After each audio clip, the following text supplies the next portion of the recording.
সবাইকে আবারও বলছি, আপনারা খুবই সুশৃঙ্খলভাবে আপনাদের অ্যাওয়ার্ডটি গ্রহণ করবেন। আমরা প্রথমেই এভারেজ স্কুলকে দিচ্ছি।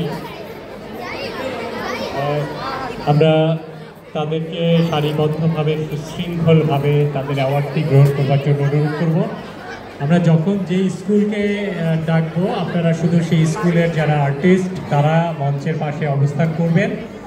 আর অভিভাবক যারা রয়েছেন আপনারা নিচে থেকে ছবি তুলতে পারেন, কিন্তু মঞ্চে কেউ উঠবেন না। মঞ্চে আপনাদের পক্ষ থেকে যে কোনো একজন মঞ্চে অবস্থান করে ছবি নেবেন এবং তার কাছ থেকে আপনারা পরবর্তীতে শেয়ার করে নেবেন ছবিগুলো।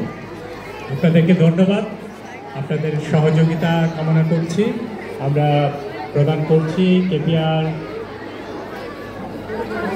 Art exhibition award.